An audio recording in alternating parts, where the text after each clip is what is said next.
হযরত Junaid Baghdadi রহমতুল্লাহি আলাইহি ও এক ইহুদির ঘটনা। হযরত জুনায়েদ বাগদাদী রহমতুল্লাহি আলাইহির সাথে জনৈক ইহুদির খুবই বন্ধুত্ব ছিল। একদিন ইহুদি তার নিকট এসে কিছুক্ষণের মধ্যে চলে যাওয়ার জন্য ব্যস্ত হয়ে পড়ল। জুনায়েদ বাগদাদী রহমতুল্লাহি আলাইহি বললেন, কোথায় যাচ্ছ? ইহুদি বলল, আজ আমাদের একটি সমাবেশ আছে, সব ইহুদি সেখানে উপস্থিত হবে, আমিও সেখানে যাব।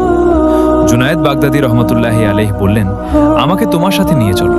ইহুদি বলল, আপনি সেখানে যেতে পারবেন না, সেখানে কোন মুসলিমকে দেখলেই হত্যা করে ফেলবে। তিনি বললেন, আমি তোমাদের বেশ ধরে যাব। জুনায়েদ বাগদাদী রহমতুল্লাহি আলাইহি তার সাথে সেখানে গিয়ে দেখেন একটি আসন তৈরি করা হয়েছে। কিছুক্ষণ পর একজন বৃদ্ধাকে সেই আসনে বসানো হলো। এই বৃদ্ধা প্রতি বছর এখানে বসে জনতাকে একটা মাত্র উপদেশ দিতেন। তারা সবাই সেই উপদেশ পালন করত, কিন্তু এইবার সে চুপ করে বসে রইল। ভক্তরা বলে উঠল, আপনি আজ কিছুই বলছেন না কেন? আমরা যে আপনার বাণী শোনার জন্য অধীর আগ্রহে আছি। বৃদ্ধ বলল, এই মজলিসে একজন মুসলমান আছে, তাই আমি কোন কথা বলতে পারছি না। ইহুদি বলে উঠল, কে সেই মুসলিম? আমরা তাকে হত্যা করব।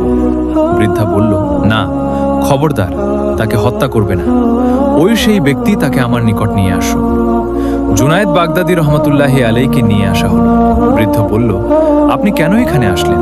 তিনি বললেন, তামাশা দেখার জন্য এসেছি। বৃদ্ধ বলল, আপনি যখন এসেছেন, এখন আমার কয়েকটা প্রশ্নের উত্তর দিন। তিনি বললেন, আমি যদি তোমার প্রশ্নের উত্তর দিতে পারি, তাহলে তুমি ইসলাম ধর্ম গ্রহণ করবে? বৃদ্ধা বলল, আমি ওয়াদা করলাম, আমার প্রশ্নের উত্তর দিতে পারলে আমি ইসলাম ধর্ম গ্রহণ করব। জুনায়েদ বললেন, প্রশ্নকারী বড় না উত্তরদাতা বড়? সে বলল, উত্তরদাতা বড়।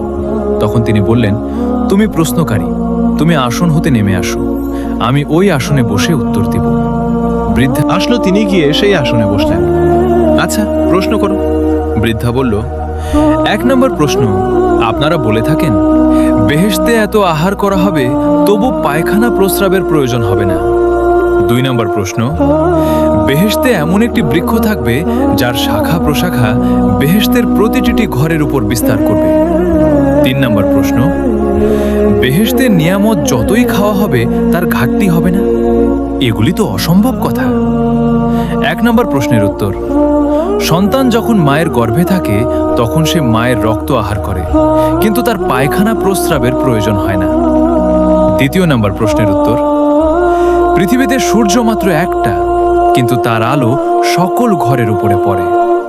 3 নম্বর প্রশ্নের উত্তর হল, কোরআন শরীফ তেলাওয়াত করে, শ্রবণ করে এবং তার দ্বারাও উপকার পায়, কিন্তু তার স্বাদ ও মাধুর্য কমে না। অতঃপর বললেন, আমি তোমার 3টি প্রশ্নের উত্তর দিয়েছি, এখন তুমি আমার একটি প্রশ্নের উত্তর দাও। বৃদ্ধ বলল, প্রশ্ন করুন। জুনায়েদ বাগদাদী রহমতুল্লাহি আলাইহি বললেন, বেহেশতের দরজার উপর কি লেখা রয়েছে? বৃদ্ধা শুনে চুপ করে রইল। সব ইহুদিগণ বলে উঠল, আপনি আমাদের ধর্মীয় নেতা, আপনার 3টি প্রশ্নের উত্তর দিয়েছেন, তার একটি প্রশ্নের উত্তর আপনি কেন দিচ্ছেন না? বৃদ্ধ বলল, আমি যে উত্তর দেব, তোমরা যদি তা মেনে নেওয়ার অঙ্গীকার করো, তবে আমি উত্তর দিব। তারা সকলেই অঙ্গীকার করল, আমরা অবশ্যই মেনে নেব। বৃদ্ধা বলল, বেহেশতের দরজার উপর লেখা আছে, লা ইলাহা ইল্লাল্লাহু মুহাম্মাদুর রাসূলুল্লাহ। এই কথা শুনে সকল ইহুদি কালেমা পড়ে মুসলমান হয়ে গেল এবং ইসলামের সুশীতল ছায়ায় আশ্রয় গ্রহণ করল। সুবহানাল্লাহ।